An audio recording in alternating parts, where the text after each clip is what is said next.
우리 하나님의 말씀 보도록 하겠습니다. 신약성경 갈라디아서 6장 1절에서 10절까지의 말씀입니다. 갈라디아서 6장 1절에서 10절, 제가 1절 말씀을 먼저 읽겠습니다. 형제들아, 사람이 만일 무슨 범죄한 일이 드러나거든 신령한 너희는 온유한 심령으로 그러한 자를 바로잡고 너 자신을 살펴보아 너도 시험을 받을까 두려워하라. 너희가 서로 짐을 서로 지라. 그리하여 그리스도의 법을 성취하라. 만일 누가 아무것도 되지 못하고 된 줄로 생각하면 스스로 속임이라. 각각 자기의 일을 살피라. 그리하면 자랑할 것이 자기에게는 있어도 남에게는 있지 아니하리니 각각 자기의 짐을 질 것이라. 가르침을 받는 자는 말씀을 가르치는 자와 모든 좋은 것을 함께하라. 스스로 속이지 말라. 하나님은 업신여김을 받지 아니하시나니 사람이 무엇으로 심든지 그대로 거두리라. 자기의 육체를 위하여 심는 자는 육체로부터 썩어질 것을 거두고 성령을 위하여 심는 자는 성령으로부터 영생을 거두리라. 우리가 선을 행하되 낙심하지 말지니 포기하지 아니하면 때가 이름에 거두리라. 그러므로 우리는 기회 있는 대로 모든 이에게 착한 일을 하되 더욱 믿음의 가정들에게 할지니라. 아멘. 아멘. 우리 성도님들께서 살아오시는 세월이 저보다도 훨씬 더 오랜 연수를 살아오셨어요. 그렇죠? 이 살아오시는 동안 어떻게 만족하십니까? 예, 표정을 보아하니 만족하신 분도 계신 것 같고 아닌 것 같은 그런 표정이 또 보이기도 합니다. 그러면 혹시 후회되는 일이 있으신가요? 예. 어떠한 부분이 후회가 되십니까? 여러 가지 일들이 있을 것 같아요. 후회되는 일들이 예전에 좀 이거를 이렇게 해봤으면 좋았을 걸, 또는 이 선택의 순간 가운데에 이것이 아니라 다른 것을 선택을 해보았으면 얼마나 좋았을까라는 이러한 후회를 아마도 한두 가지 정도는 모두 다 가지고 계시지 않을까 생각이 되어집니다. 이 자리 가운데 계신 우리 성도님들보다도 짧게 살았던 저 역시도 그러한 과거에 이렇게 해봤으면 더 좋지 않았을까라는 이 후회거리가 있거든요. 사람들은 누구나 살아가는 동안에 이러한 후회의 모습들을 한 가지 혹은 그 이상을 가지고 있습니다. 그러면서 두 가지의 부류로 나눠집니다. 한 가지의 부류는 계속 그 과거에 머물고 있는 거예요. 내가 그때 그것을 했었으면 했어야 되는데 라고 하면서 계속 과거를 회상을 하면서 후회하는 삶을 살아가고 있는 한 부류가 있습니다. 반대로 또 다른 한 부류는 과거에 이러한 부분은 참 후회되는 부분이기도 하지만 그러나 지금에 와서 다시 되돌이킬 수도 없고 어떻게 하랴, 앞으로 살아가는 동안 똑같은 실수 혹은 똑같은 후회를 만들지 않기 위해서 더 잘해야지, 더 잘 선택해야지. 크게 이렇게 두 가지의 부류로 나눠지는 것 같습니다. 어떻습니까? 어느 부류에 속하시는 것 같으세요? 첫 번째 부류입니까? 아니면 두 번째 부류입니까? 저는 오늘 말씀 가운데에서 첫 번째 부류가 아니라 두 번째 부류 가운데에 우리의 마음이 함께하고, 그리고 과거의 얽매이기보다는 현재와 그리고 앞으로의 삶 가운데에서 끊임없이 더 좋은 선택과 그리고 더 좋은 삶과 하나님께서 기뻐하시는 그 믿음의 삶을 끊임없이 걸어가시기를 간절히 축복합니다.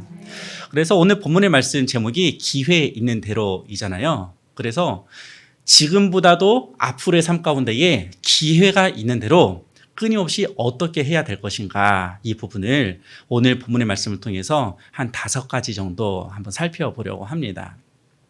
먼저 첫 번째로 기회가 있는 대로 이렇게 우리가 도전을 하고 실천을 했으면 좋은 모습이 무엇이냐면 짐을 서로 지는 것입니다. 우리 2절 말씀 한번 볼까요? 2절 말씀 우리 같이 한번 읽어보겠습니다. 시작.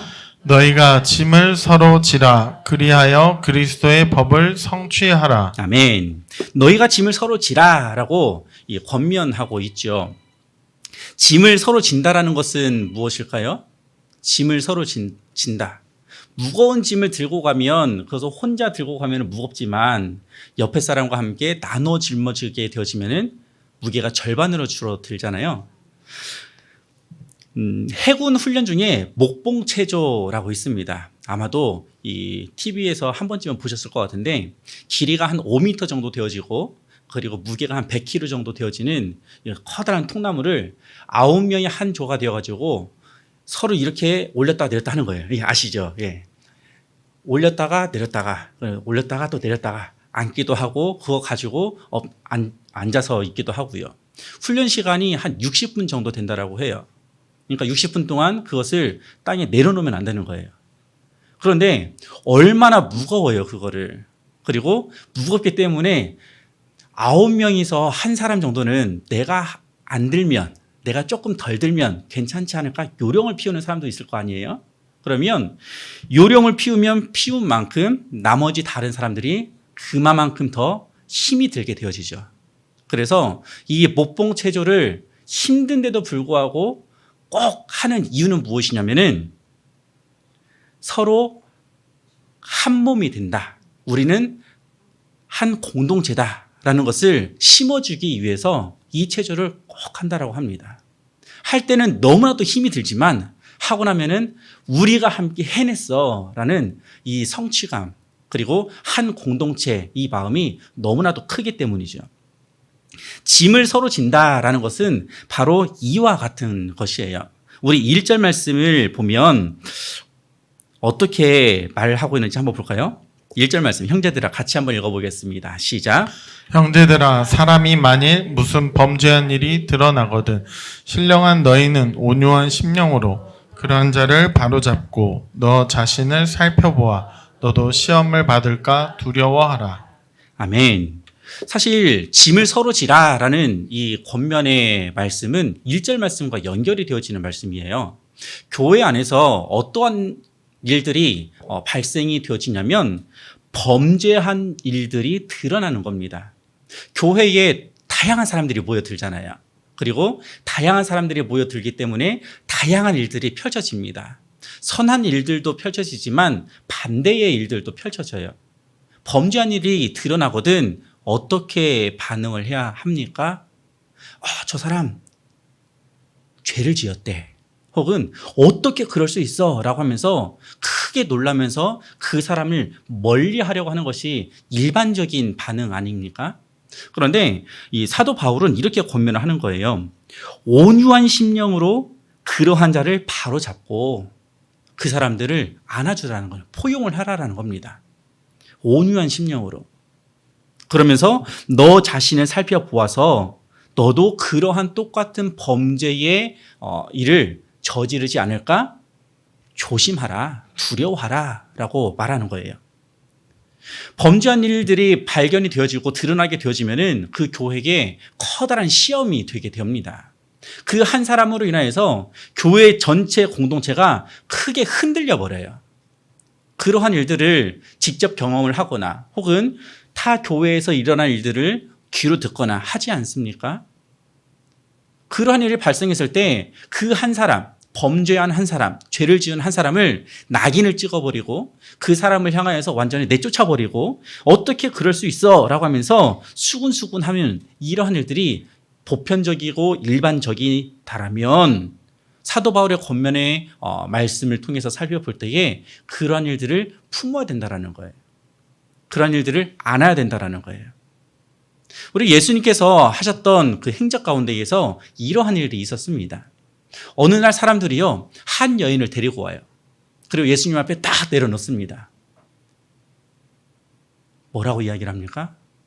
간밤에 이 여인이 음행하다가 들켜가지고 우리가 잡아왔습니다.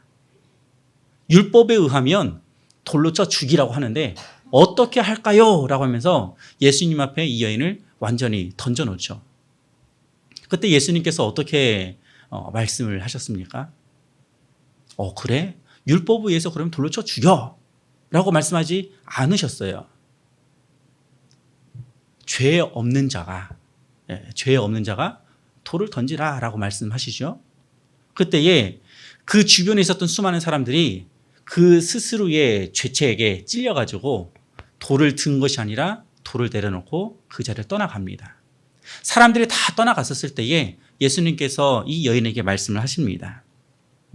요한복음 8장 10절과 11절 우리 한번 읽어보겠습니다. 시작. 예수께서 일어나사 여자 외에 아무도 없는 것을 보시고 이르시되 여자여 너를 고발하던 그들이 어디 있느냐 너를 정죄한 자가 없느냐 대답하되 주여 없나이다. 예수께서 이르시되 나도 너를 정죄하지 아니하노니 가서 다시는 죄를 범하지 말라 하시니라. 아멘. 예수님께서 말씀하신 것은 무엇이냐면은 너 죄 있는 거 맞아. 죄 있는 거 맞아. 그런데 그 죄 때문에 너 자신을 그 한 여인을 완전히 뭉개뜨리는 것이 아니라 그 죄를 용서해 주시는 거예요. 그리고 다시는 그 죄를 범하지 말라라고 말씀하십니다. 이것이 우리가 공동체 안에서 서로 짐을 지는 모습이에요.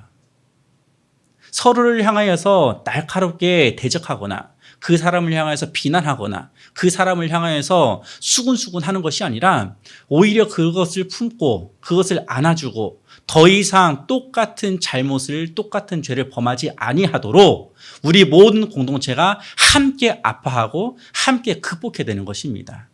그것을 사도 바울은 무엇이라고 표현을 하냐면 예수 그리스도의 흔적이라고 표현을 합니다.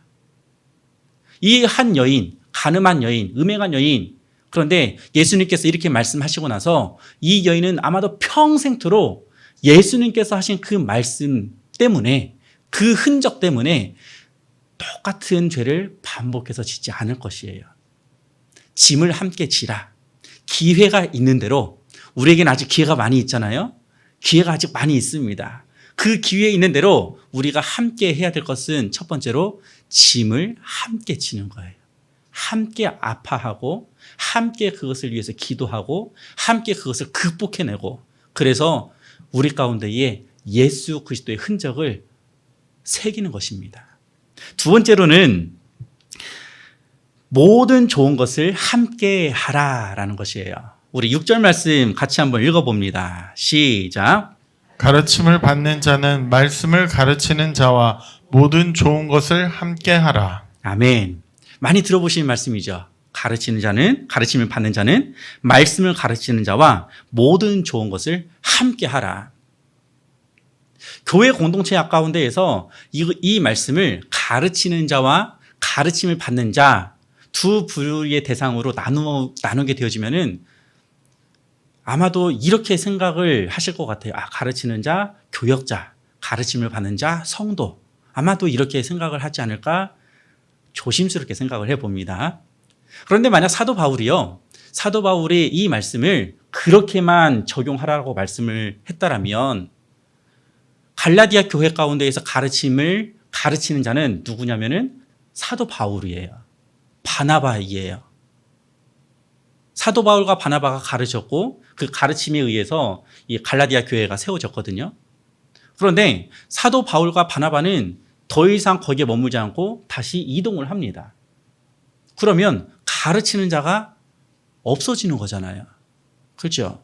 그래서 이 가르치는 자와 가르침을 받는 자, 이 부류를, 대상을 나눌 때 어떻게 적용하는 게 더 올바르냐, 맞냐라고 한다면 대상은 교회예요. 교회 가운데에서 가르침의 직분을 감당하는 사람을 가르치는 자로 바라보는 게 좋습니다. 그리고 가르침을 받는 자는 물론 그 공동체 가운데에서 그 직분에 의하여서 가르침을 받는 대상이 되겠죠. 우리 교회 가운데서 그것을 적용을 해보면 이렇게 적용을 해볼 수가 있어요. 우리는 가정교회 공동체이잖아요. 그렇죠? 수많은 가정교회 공동체, 가정교회가 있습니다. 가정교회 공동체 가운데에서 가장님들이 가르침을 가르치는 자, 말씀을 가르치는 자로 적용을 해볼 수가 있어요. 그리고 가원분들은 반대로 가르침을 받는 자, 이렇게 적용을 해 볼 수가 있습니다. 조금 더 크게 하게 되어지면은 교구가 있죠. 네, 신중년 그리고 5대양 6대지 본부 가운데 있는 교구들, 교구장님들이 반대로 가르치는 자가 될 수가 있고, 교구에 속한 모든 이 교구원들이 가르침을 받는 자가 될 수가 있는 것입니다. 그러니까 선을 딱 그어가지고 교역자만 가르치는 자, 교역자 이외에는 가르침을 받는 자, 이렇게 구분할 것이 아니라 직분으로 인하여서 가르침을 받는 자가 되기도 하고 가르치는 자가 되기도 하는 거예요. 그런데 가르치는 자와 가르침을 받는 자, 이 관계 가운데에서 사도 바울은 무엇을 이야기를 하냐면 좋은 것을 함께 하라라고 권면을 하고 있어요. 좋은 것. 여기서 말할 때 좋은 것은 무엇일까요? 먹을 거. 예, 가장 먼저 먹을 거 생각이 들지 않으세요? 좋은 것을 함께 하라. 먹을 거. 좋은 것은요, 이 두 가지의 개념으로 나눌 수가 있어요. 첫 번째로는 영적인 부분으로 나눌 수가 있습니다. 영적으로 좋은 거. 그리고 두 번째로는 물질적으로 좋은 거. 그래서 모든 좋은 것을 함께 하라, 이 권면의 말씀 가운데는 영적으로도 좋은 것을 함께 하고 물질적으로도 좋은 것을 함께 하고. 그럼 영적으로 좋은 것 한번 생각을 해 보십시오. 영적으로 좋은 거는 함께 기도하는 거예요. 서로를 위해서 함께 기도를 해주는 것입니다. 서로를 위해서 서로 권면을 하고 서로 들어주고 위로해 주는 것이에요. 이것을 함께 해 나가는 것이에요. 물질적으로 좋은 것은 무엇이에요? 함께 음식을 나누는 거죠. 아주 자그마한 것이라도 함께 나누는 것을 통해서 큰 기쁨을 누리는 것입니다. 이것이 가르침을 받는 자와 그리고 말씀을 가르치는 자 모두에게 좋은 것을 함께 하라라는 거예요. 언제요? 과거가 아니라 기회가 있을 때. 이 자리에 계신 분들은 아직 기회가 있어요. 예, 기회가 아직 많이 있습니다. 많이 남아 있어요. 그러니까 기회가 아직 많이 남아 있을 때에 가르치는 자와 그리고 가르침을 받는 자 함께 좋은 것을 서로 나누면서 하나의 공동체를, 건강한 가정교회를 이뤄 나가시기를 축복합니다. 자, 세 번째 기회가 있을 때에 기회가 되는 대로 우리가 해야 될 것, 할 수 있는 것. 세 번째는 성령을 위하여 심는 것이에요. 오늘 본문 말씀 7절과 8절 말씀을 한번 읽어보도록 하겠습니다. 시작. 스스로 속이지 말라. 하나님은 업신여김을 받지 아니하시나니 사람이 무엇으로 심든지 그대로 거두리라. 자기의 육체를 위하여 심는 자는 육체로부터 썩어질 것을 거두고 성령을 위하여 심는 자는 성령으로부터 영생을 거두리라. 아멘. 우리의 속담 중에 이러한 속담이 있죠. 콩 심은 데에 콩 나고 팥 심은 데에 팥 난다라는 속담이 있죠. 무엇을 심든지 심는 대로 거둔다라는 그러한 의미입니다. 오늘날 우리는 정말 힘든 시기를 살아가고 있어요. 과거에도 힘들다 했는데 지금 생각해 보면은 과거가 더 좋았어요. 그죠? 지금이 훨씬 더 힘이 듭니다. 앞으로는 더 좋은 날이 펼쳐질까요? 아니에요. 앞으로는 더 힘든 날이 우리 가운데에 기다리고 있을 가능성이 매우 높습니다. 오히려 지금이 미래보다도 훨씬 더 좋은 때일 수도 있어요. 그런데 오늘날 살아가는 많은 사람들은 현실이 힘들기 때문에 이러한 생각을 꿈꾸고 있어요. 한 방, 인생은 한 방이야 라고 하면서 한 방을 꿈꾸는 사람이 있습니다. 한 방에 일확천금을 꿈꾸는 사람들. 그래서 무엇을 사요? 복권 사잖아요. 네, 복권 사잖아요. 이거 하나만 당첨되라. 혹시 당첨된 경험을 가지신 분이 계신가요? 네, 주변 보니까 큰 금액은 아니어도 소소하게 당첨된 분들이 계시던데, 일단 당첨된 것만으로도 기분이 좋기는 하잖아요. 그런데 이왕이면 조금 더 큰 금액이. 그런데 조사에 의하면 복권에 당첨된 사람 중에서, 큰 금액에 당첨된 사람 중에서 그 사람의 인생을 추적을 해 들어가 보니까 행복할 것 같은데 불행한 사람이 더 많더라. 이것이 조사 가운데에서 드러납니다. 한 방을 통해 가지고 일확천금을 얻었더니 그 이후의 인생이 정말 행복할 것 같았는데 오히려 반대로 더 불행해지더라. 왜 그렇습니까? 갑자기 생긴 그 큰 금액으로 인하여서 말 그대로 하고 싶은 거 흥청망청으로 다 소진해 버리는 것이죠. 이러한 삶을 성경을 통해 가지고 이렇게 표현할 수가 있습니다. 육체를 위하여 심는 자라고 표현을 할 수가 있어요. 내 자신을 위해서 내가 즐거운 대로 내 육신을 내 정욕대로 낭비하고 소비하며 살아가는 그 모습은 육체를 위하여 심는 자의 모습인 것입니다. 그런데 반대로요, 복권에 당첨이 되는데도 불구하고 지속적으로 행복하게 삶을 살아가는 사람도 있어요. 그 사람을 추적해서 살펴보았더니 이러한 삶을 살아가더라 입니다. 복권은 당첨되었지만은 여전히 일상의 삶을 살아가더라. 복권에 당첨된 거는 당첨된 거고 나의 일상은 그대로 이어나가는 거예요. 그 일상을 살아가는 것은 무엇이냐면은 소소한 것 가운데에서 지속적으로 기쁨과 즐거움과 행복을 누리며 살아가는 것이죠. 육체를 위하여 심는 자, 육신을 쫓는 사람들, 육신의 일을 생각하는 사람들, 육신에게 져가지고 육신대로 삶을 살아가는 사람들, 반목하는 사람들, 자만하는 사람들, 시기하는 사람들, 무관심한 사람들, 교만한 사람들, 이러한 모습들이 바로 육체를 위하여 육체를 위하여 심는 자의 모습입니다. 그러면 반대로 성령을 위하여 심는 자의 모습은 어떠할까요? 성령을 위하여 심는 사람들, 영적인 것을 쫓는 사람들입니다. 영의 일을 생각하는 사람들이에요. 영으로서 몸의 행실을 죽이는 사람들인 것입니다. 로마서 8장 6절에서 8절 말씀은 이렇게 기록하고 있습니다. 한번 읽어보겠습니다. 시작. 육신의 생각은 사망이요 영의 생각은 생명과 평안이니라. 육신의 생각은 하나님과 원수가 되나니 이는 하나님의 법에 굴복하지 아니할 뿐 아니라 할 수도 없음이라. 육신에 있는 자들은 하나님을 기쁘시게 할 수 없느니라. 아멘. 육신에 있는 사람들은요, 절대로 하나님을 기쁘게 할 수가 없어요. 그런데 우리는 우리의 삶을 통하여서 하나님을 기쁘게 해드리고 싶으시잖아요. 하나님의 자녀로서 우리가 담대하게 믿음의 길을 걸어가는데 그 믿음의 길을 걸어가는 동안 하나님을 기쁘게 해드리는 것이 얼마나 하나님을 영광스럽게 하는 것입니까? 그러면 우리가 육신의 것을 쫓아 살아가는 삶을 살아가는 것이 아니라 무엇을 쫓아야 돼요? 성령을 쫓아야 되는 거예요. 성령을 쫓아야 되는 것이고 성령을 쫓는 것은 영의 일을 생각하는 거예요. 영으로서 우리의 몸의 행실을 날마다 죽이는 것입니다.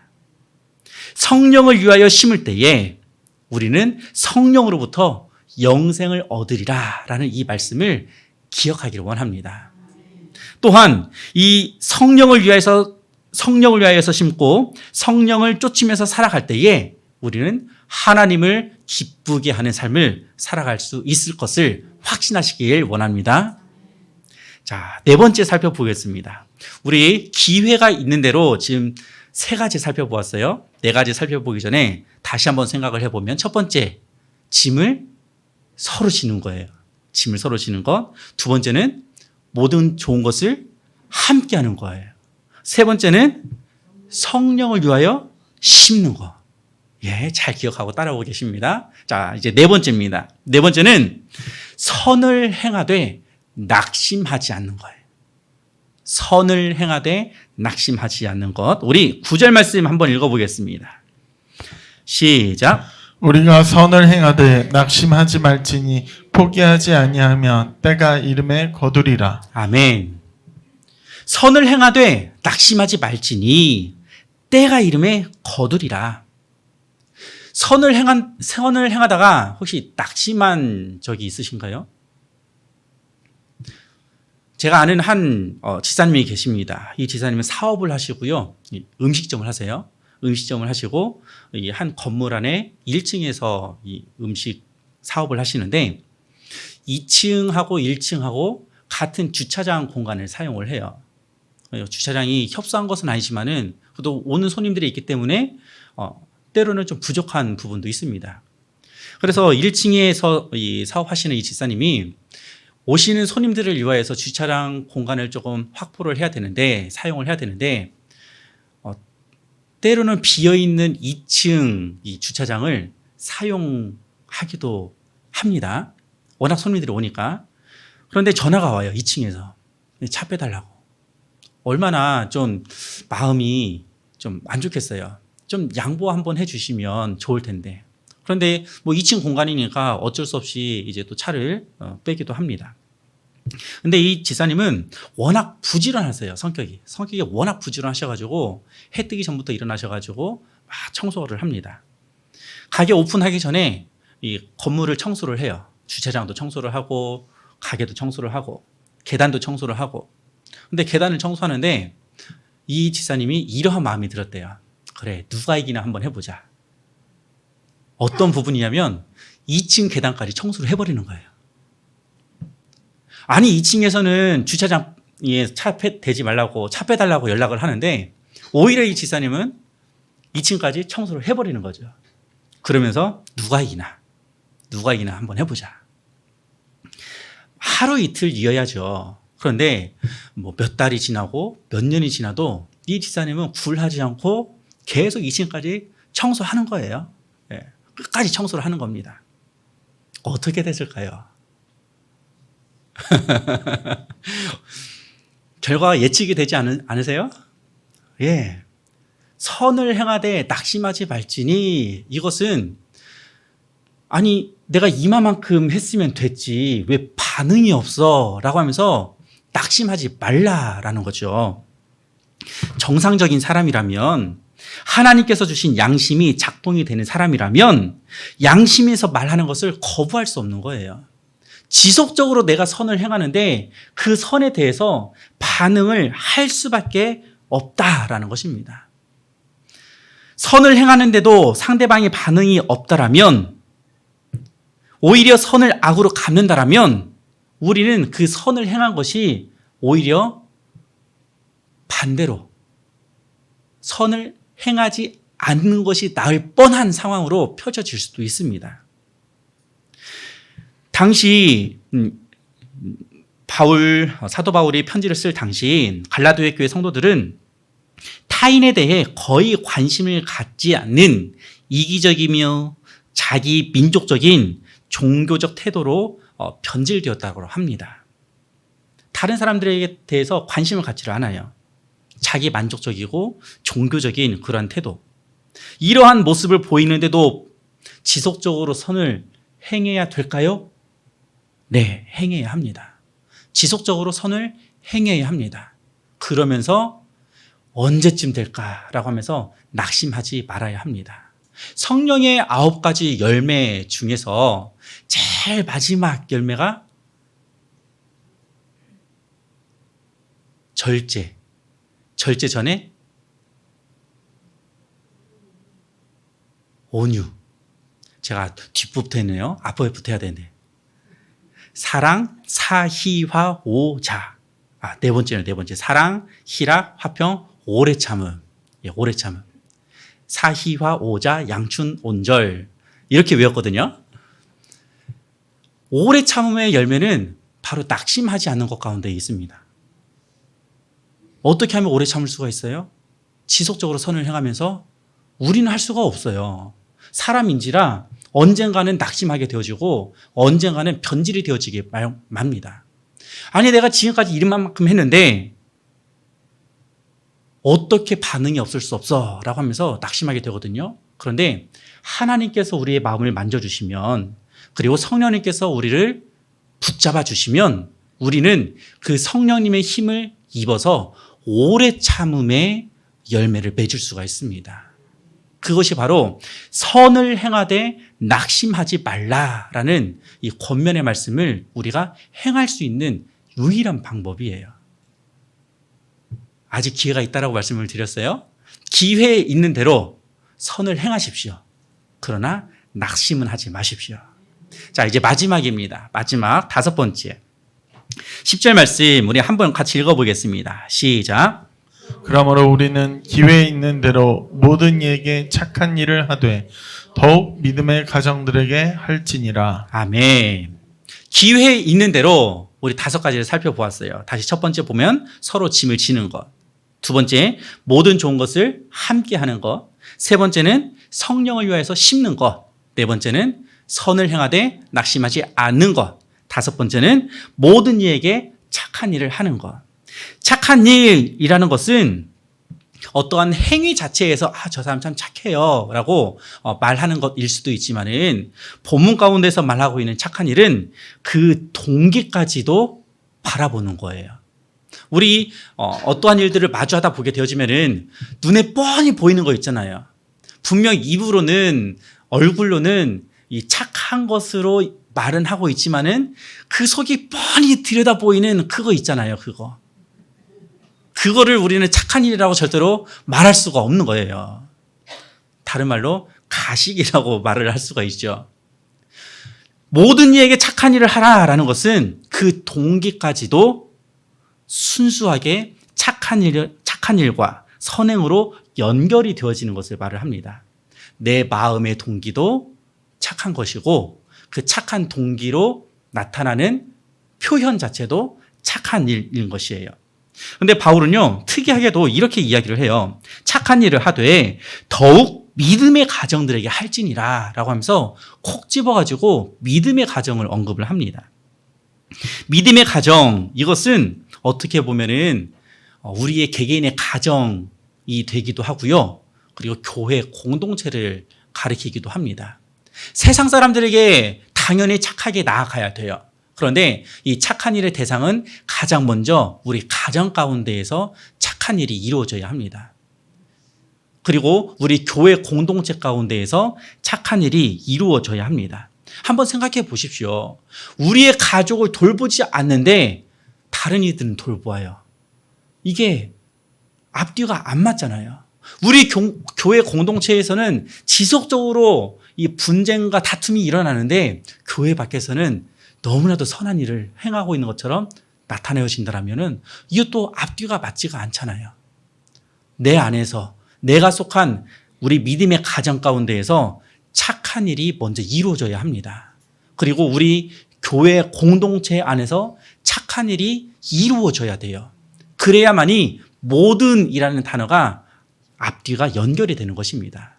우리의 가정 가운데에서도 우리의 교회 공동체 가운데에서도 그리고 세상 우리 이웃들 가운데에도 착한 일을 행하는 이것이 연결이 되어지는 것이에요. 자, 말씀을 맺도록 하겠습니다. 기회 있는 대로, 오늘 본문의 제목이잖아요. 기회 있는 대로, 이것은 기회가 주어지는 언제든지 이러한 의미를 담고 있죠. 우리의 삶 가운데에도 아직 기회가 남아 있습니다. 기회가 아직도 많아요. 기회가 주어지는 대로 언제든지 선을 행할 수 있는 그러한 기회가 생긴다면 적극적으로 그 기회를 잡아서 선을 행하는 모습으로 하나님께서 기뻐하시는 모습으로 살아가십시오. 사도 바울의 권면에 이 말씀이 오늘 이 자리 가운데 함께한 우리 모두에게 적용이 되어지기를 간절히 원합니다. 사도 바울은 하나님의 때를 고대하는 사람들이라면 당연히 자신의 때를 최선을 다해서 살아가야 됩니다라고 말을 하고 있습니다. 여기서 말하는 하나님의 때는요, 궁극적으로 심판의 때를 말합니다. 그 심판의 때가 이르기까지 그 심판의 때를 바라보는 그 심판의 때를 고대하는 우리는 우리에게 주어진 시간 가운데에서 최선을 다해서 그 기회를 살려내야 되는 것입니다. 범죄한 형제를 온유한 심령으로 바꾸어서 세워져야 합니다. 형제가 도저히 혼자서 들 수 없는 그런 무거운 짐이 보이거든 우리는 함께 그 짐을 들어줘야 합니다. 경쟁적으로 자랑하지 않고 좋은 것을 함께 나누며 그리고 끝까지 모든 이에게 선을 행하는 그러한 씨앗을 심어야 할 줄로 믿습니다. 우리 모두가 이러한 모습을 통하여서 하나님의 나라를 그리고 하나님께 영광을 올려드리는 그 기쁨의 삶을 살아가시기를 주님의 이름으로 축복합니다. 아멘. 우리 이 시간 함께 기도하기를 원합니다. 말씀을 기억을 하시면서 하나님의 때를 기대하며 살아가는 동안 하나님의 그 최종적인 심판이 임하는 그 때를 바라보면서 우리가 살아가는 동안 기회가 되는 대로 하나님께서 기뻐하시는 그 씨를 심는 삶을 살아가게 해달라고 기도하기를 원합니다. 오늘 말씀을 통해서 우리 5가지를 살펴보았죠. 서로 짐을 져야 합니다. 모든 좋은 것을 함께 나누어야 합니다. 성령을 위하여서 심어야 합니다. 선을 행하되 낙심하지 말아야 합니다. 그리고 모든 이에게 착한 일을 행해야 합니다. 이 5가지의 이 구체적인 부분들을 기억을 하시면서 하나님께서 기뻐하시는 씨를 심는 삶을 살아가게 도와달라고 주님의 이름 한번 부르짖고 합심을 한번 기도하겠습니다. 주여!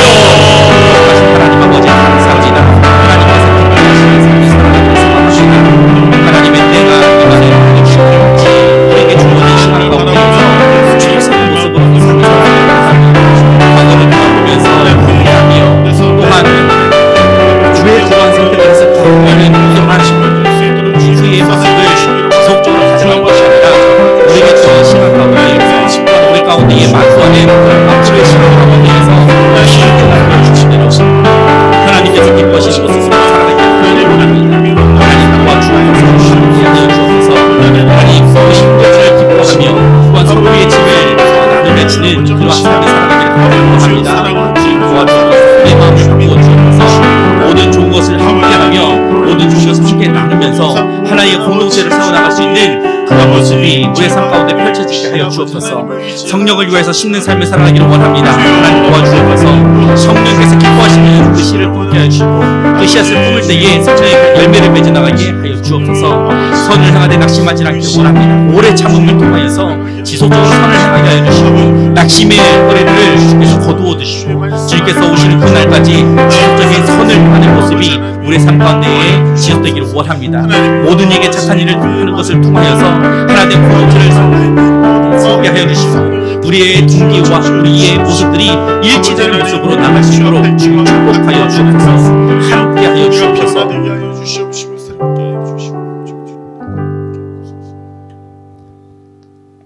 참 좋으신 하나님, 우리의 삶을 뒤돌아보할 때 정말 후회스럽고 선택을 왜 그러한 선택을 했을까라는 그러한 아쉬움들이 남는 우리의 과거의 삶의 모습이 너무나도 많이 보입니다.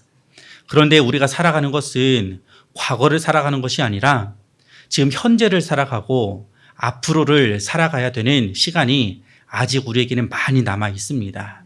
그 시간을 살아가는 동안 오늘의 본문의 말씀을 기억을 하면서 기회가 되는 대로 하나님께서 기뻐하시는 삶을 살아가기를 원합니다. 그리하여서 후회가 가득히 남는 삶을 살아가는 것이 아니라 참 잘 살아왔다라고 하며 기뻐하는 삶이 되기를 간절히 원합니다. 그러기 위해서 우리는 다른 이들을 정죄하는 삶을 살아가는 것이 아니라 함께 아파하고 또 함께 고통스러워하고 함께 그 아픔을 극복하며 이겨내는 짐을 나누어지는 삶을 살아가기를 원합니다. 주님, 그러한 삶을 살아갈 수 있도록 우리의 마음을 고쳐주시고 또한 우리의 마음을 붙잡아 주옵소서. 또한 가르침을 받는 자와 가르치는 자 모두가 함께 좋은 것을 함께 하기를 원합니다. 물질적으로 좋은 것을 함께 나누기를 원합니다. 영적으로도 함께 좋은 것을 하기를 원합니다. 그리하여서 하나된 공동체, 건강한 공동체를 세워나가는 것 가운데에 우리가 힘쓰게 하여 주옵소서. 하나님 또한 성령을 위하여서 심는 자의 모습이 되어지기를 간절히 간구합니다. 성령을 위해서 심을 때에 그 귀한 성령의 열매를 바라보게 하여 주옵소서. 또한 선을 행하는데 낙심하지 않기를 원합니다. 오래 참음의 열매를 바라보기를 원합니다.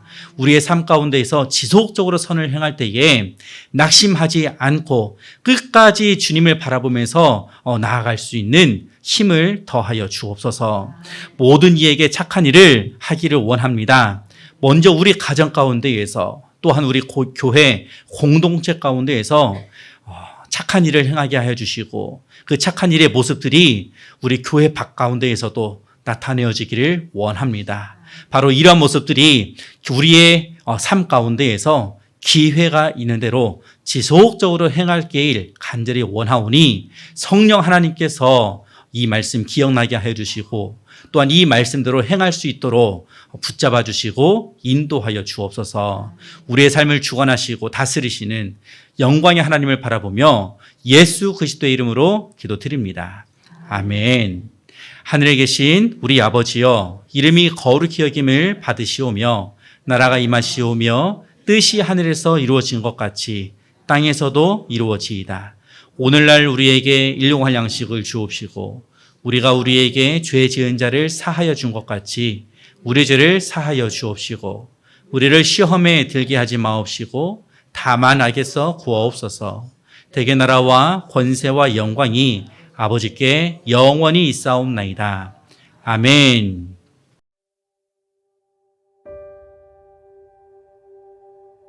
철저히 무너진 삶 속에서 하나님 나에게 역사하시고 믿음의 시선을 허락하사 주를 주목하게 하시네. 때로는 견디기 힘들 때도 하나님 언제나 함께 하시며 은혜와 진리에 성령 주사 주만 바라보게 하시네. 내가 봅니다. 영원한 주를 봅니다. 귀로만 들었으나 이젠 봅니다. 내가 봅니다. 존귀한 주를 봅니다. 연약한 내 영혼이 이젠 주를 봅니다.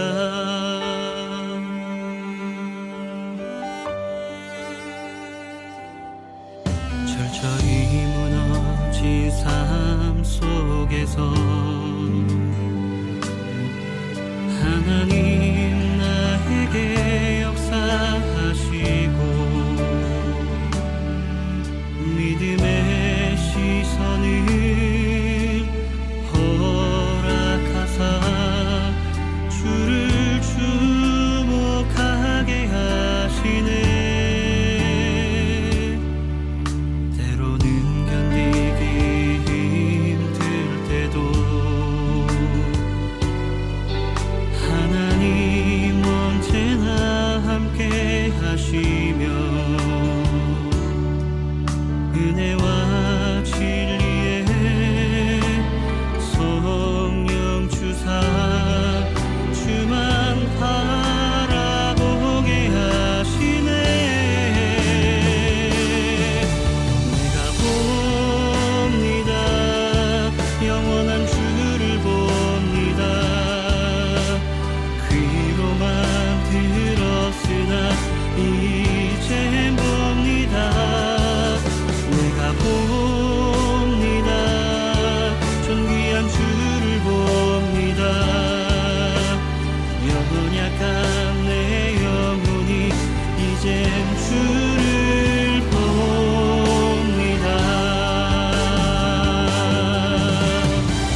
내가 봅니다. 존귀한 주를 봅니다. 연약한 내 영혼이 이젠 주를 봅니다.